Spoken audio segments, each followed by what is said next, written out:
What's up, guys and gals of the movement world? It's Sean Mishka, the Movement Miyagi, coming to you once again for a movement play of the week. This year, kicking off the 2023 National Football League season.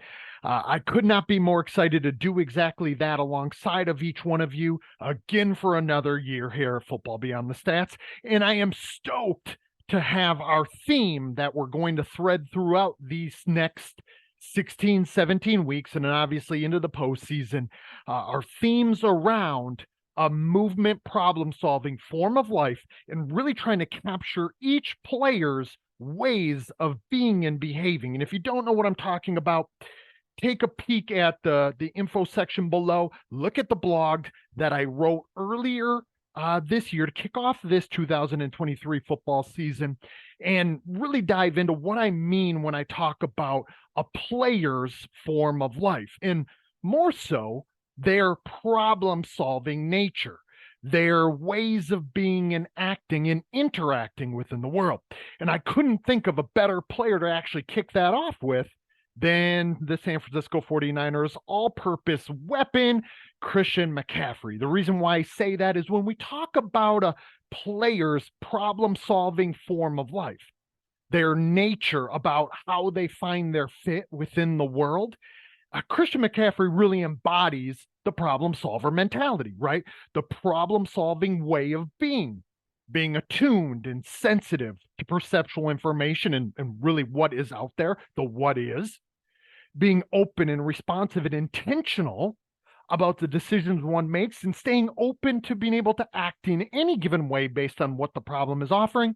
And then finally, organizing, coordinating, and controlling the biomechanical and action system degrees of freedom, the strategy, the cutting pattern, the acceleration, the actual skill that we see expressed and manifested in the actions in a very adaptive way. So being attuned, intentional, and adaptable. Christian McCaffrey really embodies that, and we're about to see that here today. Now, when we dive into this problem-solving form of life, let's remember who Christian McCaffrey is. Let's touch on it ever so briefly, because we're going to see it manifested in how he behaves in this particular run, this 65-yard run against the Pittsburgh Steelers that broke the game open on Sunday in Week 1.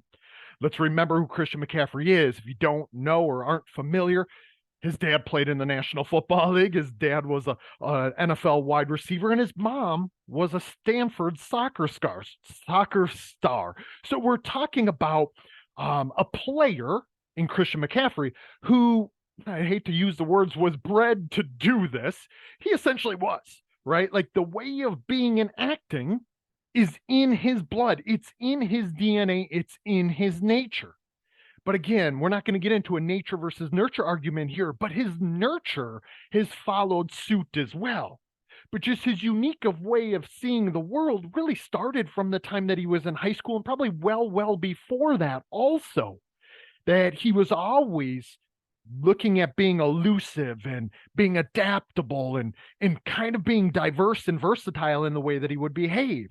And I don't want to beat the dead horse there because many of you probably already know it, but even in Colorado, not that that's a football, it's not the same football state that maybe a Texas or a Florida would be, but Colorado has high-level football, obviously, and if somebody is doing it at a very high level in the high school ranks, it doesn't necessarily mean that they're going to pan out come the college or National Football League career. Of course, there are many more players that slip through the cracks than that make it to play on Sundays, but Christian McCaffrey showed from the start he was playing running back, wide receiver, corner, and punting. And then he also broke Colorado records, let's see here, in total touchdowns, all-purpose yards, touchdown receptions in a career, and then had single-season records in Colorado for those same things also.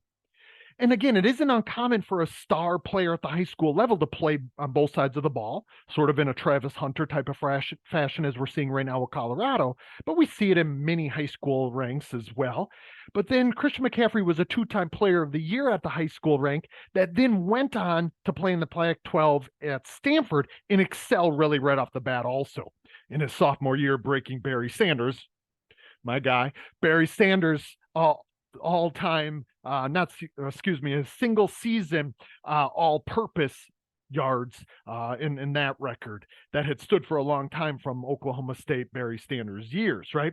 So we're talking about a guy who has prowess rushing, receiving, and returning, and is able to do that at a very, very high level. But we see that nature play out now in the National Football League as well. We're talking about a guy who's always been about being adaptable, always been about no way is the way, the Bruce Lee mentality or way of being and acting. And that's why I said that there probably isn't any player that is better to kick this off with.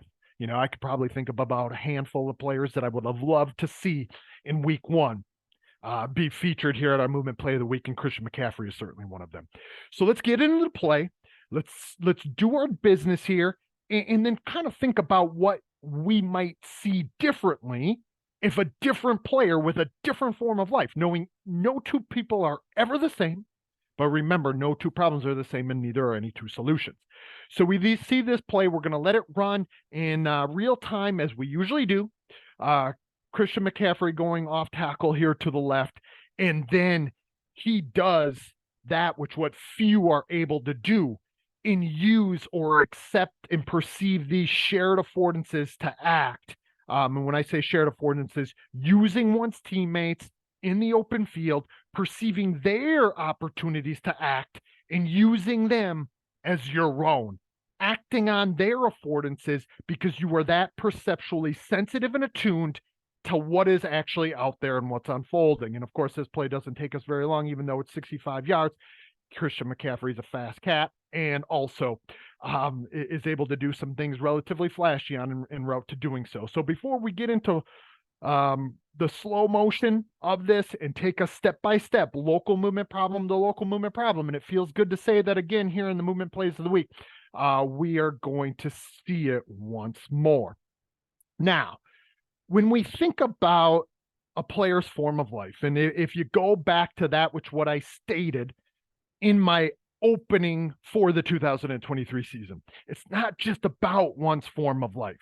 Us being able to put ourselves in that player's human movement system and tell and narrate this movement problem solving story from our perspective is vital if we're ever really going to try to understand not only what makes players tick and how they might be perceiving, intending, and acting, how they are essentially solving the problems in our world, but then think about what practical implications it may have if we might work with that player, or more importantly, because most of us don't work with Christian McCaffrey, even though I know one individual who has and does, and my good friend Lauren Landau, who obviously has had a fingerprint upon Christian for a long, long time, from the time that he was a pretty young kid. And we see some of those nuances, like even in the way that he touches these problems on the field.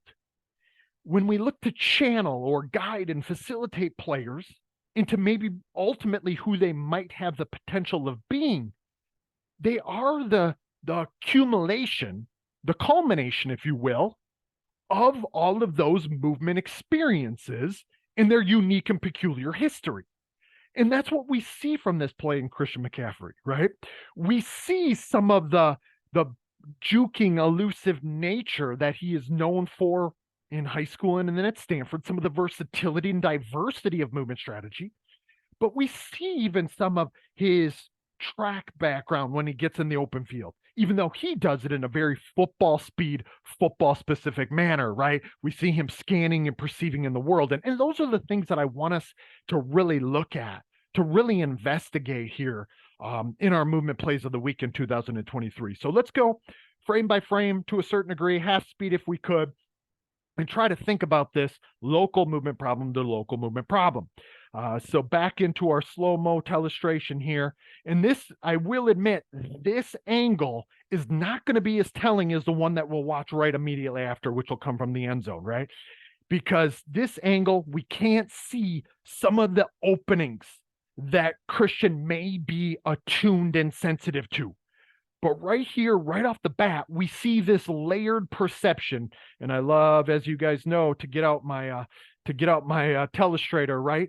Now, I always talk about looking to and potentially through, right? And all that really means is looking to what is immediately in front of oneself, as well as then beyond.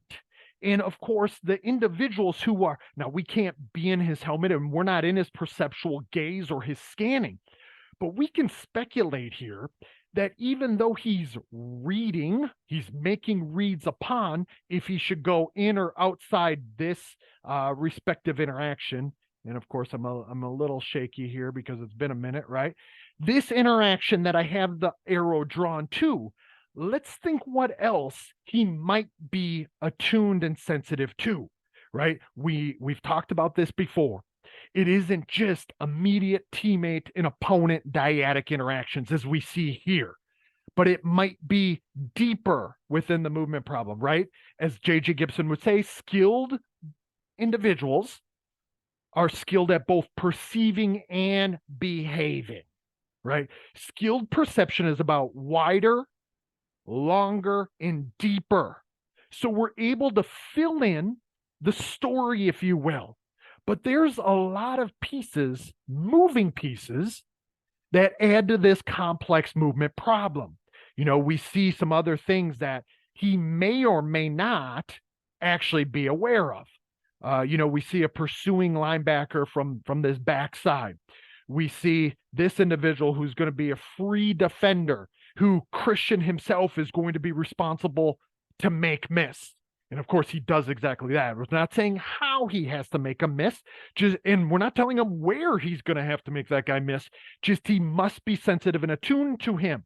And the reason why I point these things out, guys and gals, is because these things, these moving items, are imperative. Behavior affords behavior. And the behavior of multiple moving bodies create these opportunities to act, or AKA these affordances. So I wanted to point that all out, and then let me get my mouse back.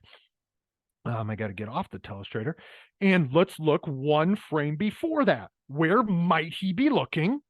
He is looking here, right, where my mouse is circling, but you can tell already, and this is why I pointed it out, that we could speculate that he probably is looking deeper as well. Whether he's camping his eyes there and picking up the information proactively or more explicitly, like he could articulate that he's looking to them, or whether it's from his unique, peculiar form of life and how it's been channeled from all these experiences. He knows that he must be that sensitive to the what is. And this is where history and experience could shape and channel skilled movement behavior.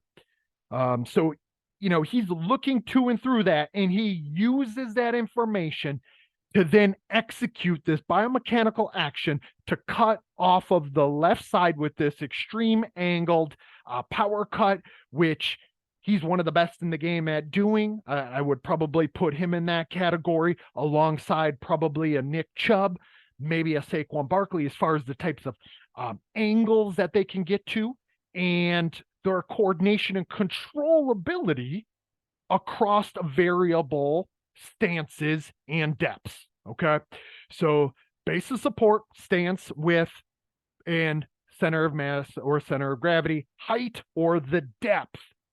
We see guys like a Christian McCaffrey. I would put him at the top of this category right now, being able to execute in highly variable ways. Again, the experience in his movement history has created this attractor landscape, if we want to use ecological or dynamical systems terms, that where this movement strategy is highly flexible, but very, very stable at the same time.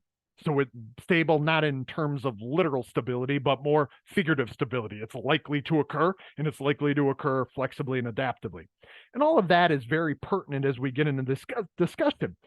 The other thing that we see from Christian McCaffrey, even though we often will see him out in the open field as we're about to once he springs off the 40 here and makes, I think, number 29 miss with the spin move coming up, is when he's moving through traffic, he's not quick to the gas pedal. He's often owning his movement speed. I talk a lot about ownership speed. It's about moving as fast as you need to, not as fast as you can. Fast as you are able to, based on what the problem is offering, not just hitting the gas pedal and hoping that somebody gets out of your way. So even though Christian McCaffrey has this track background and still does train from a track specific standpoint, to my understanding, at least to a certain degree, it's not that which what is responsible for what we see when Christian McCaffrey gets to the open field. Maybe it could play into what's happening when he's in the open field, but in getting there, different story, at least from my perspective. It's about moving in a controlled fashion, moving as fast as you need to, but still moving in a way that allows you to pick up the information that is highly relevant.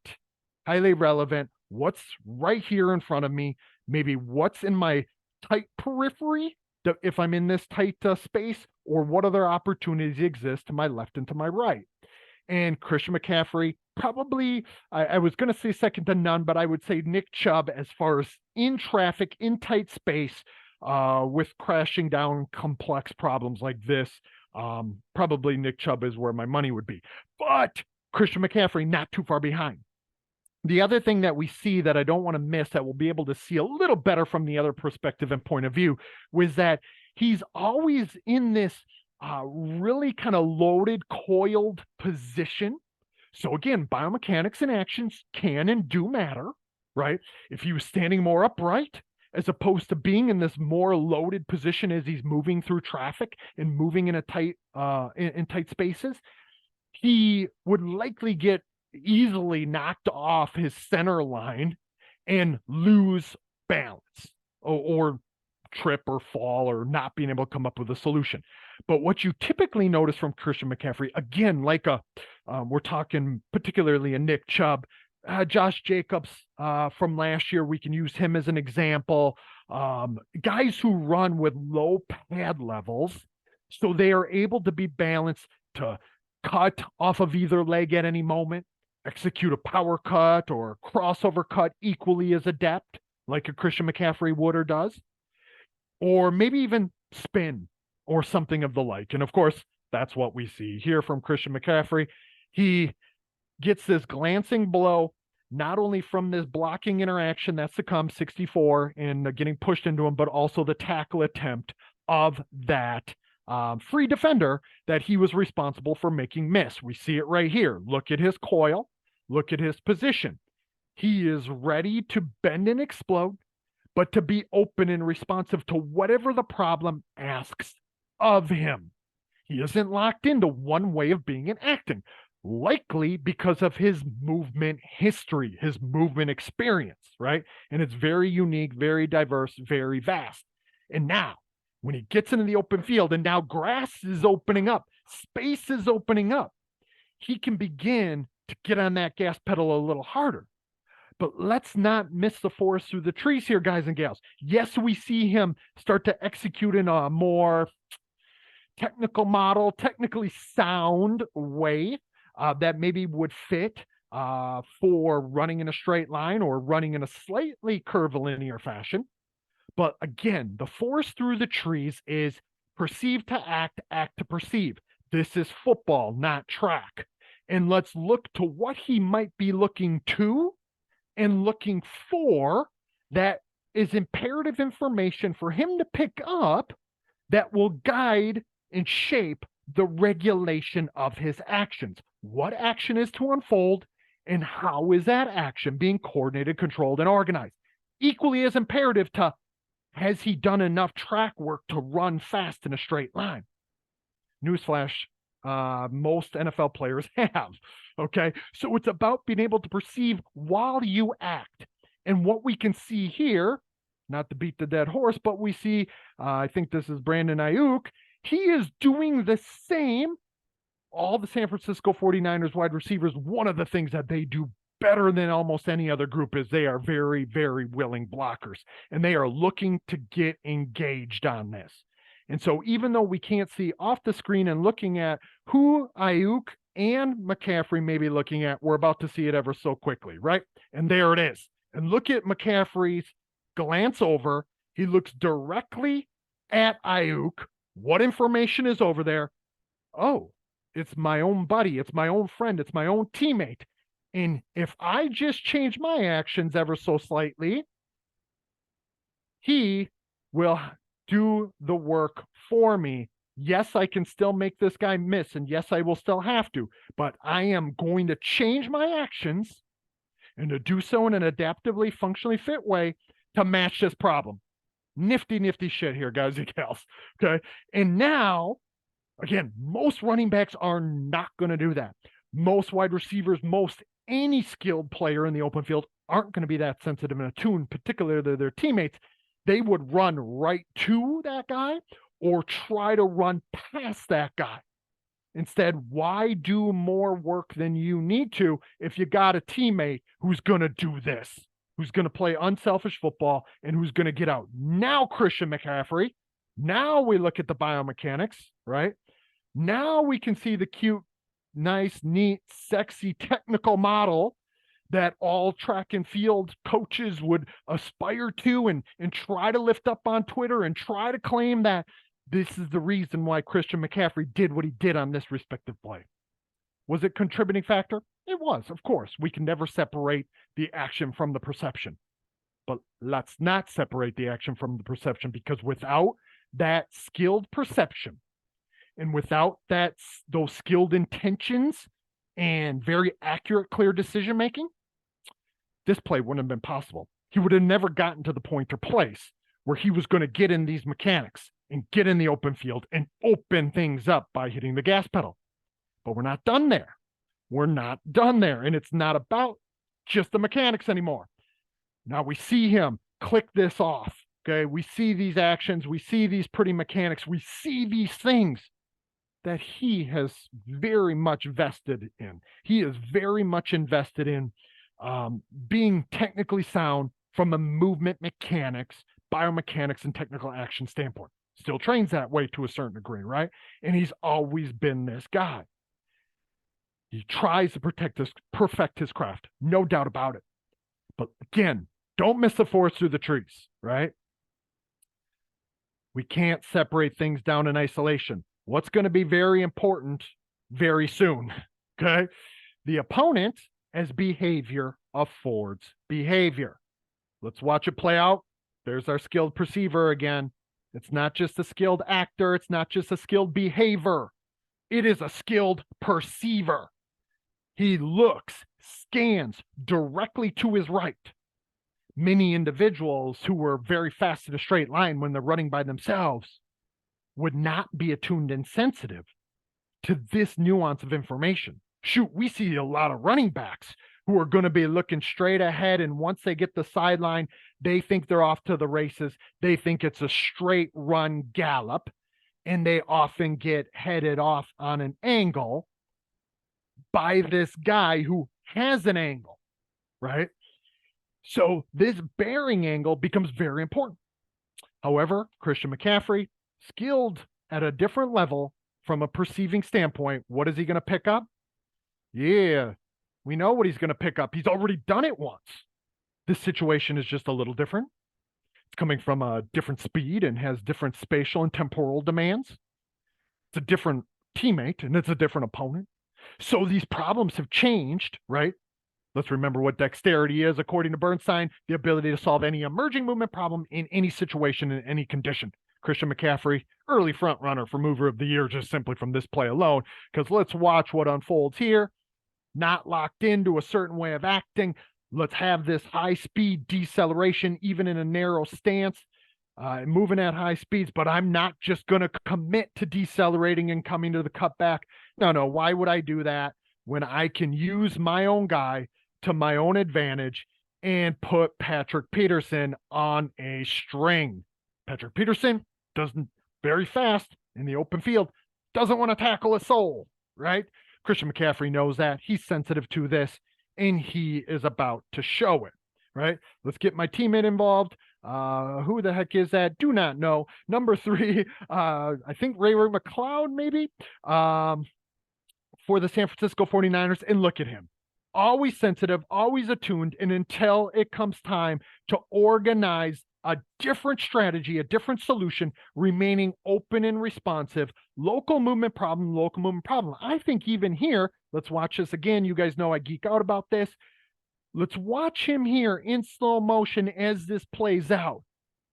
It's almost like even though Christian McCaffrey is moving fast and the world is moving fast, the way Christian is solving the problem is slow. It's like he's in the zone, as they would say, right?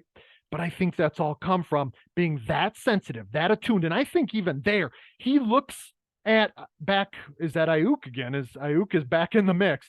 He looks back in here like, should I go inside? And now we don't know for sure if he felt this big cat coming from behind or not.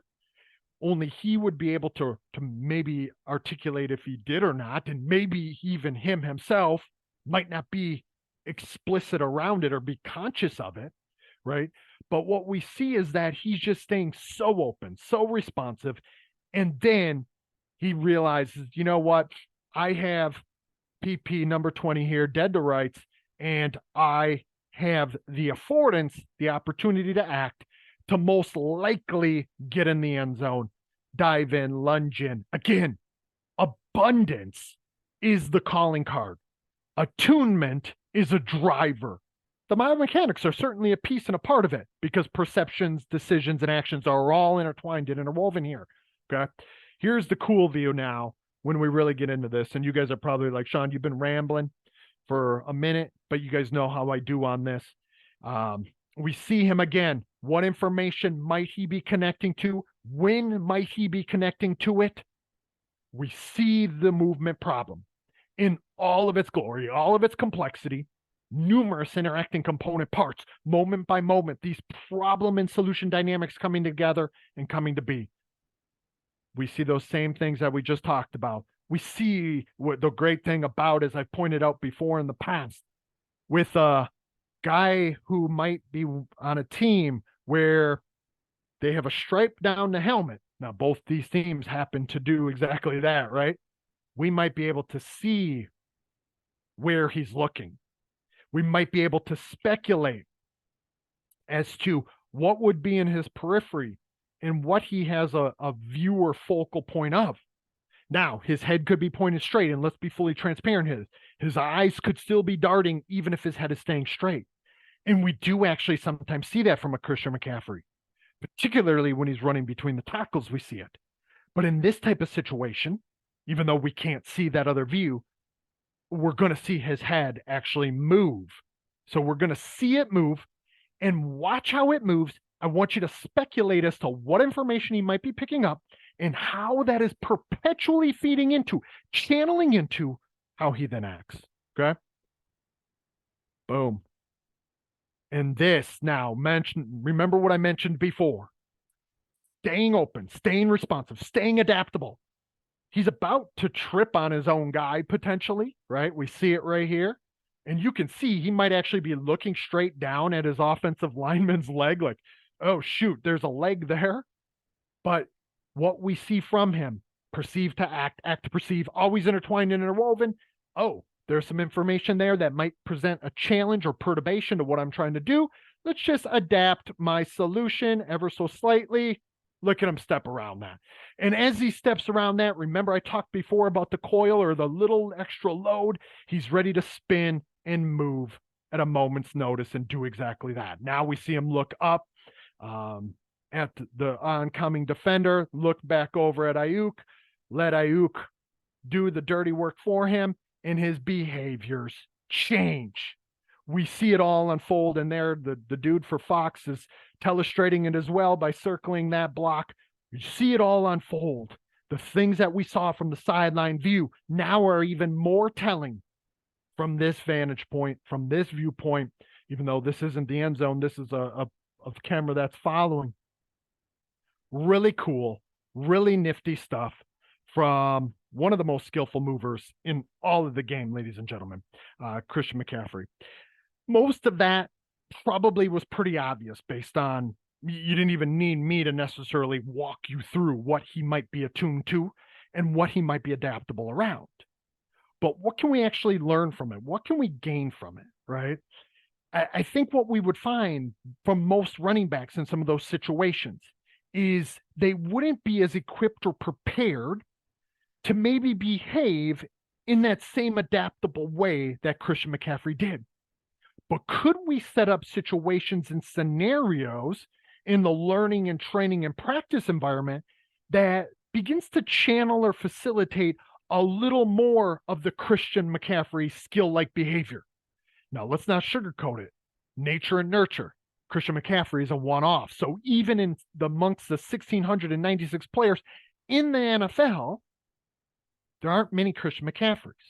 There aren't many guys who have an NFL dad and a soccer star mom and a number of brothers who played high levels, played football at a high level, and a running back who has been exposed to a diversity of problems, catching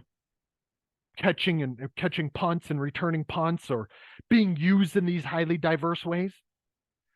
But once a player has gotten to maybe that level, and maybe they might not have the same Christian McCaffrey form of life, because nobody does, no one else does. Are there things that we can do to set up problems so one's form of life starts to follow a different way of being and behaving? Of course, you guys know where I stand on that. The answer is unequivocally yes.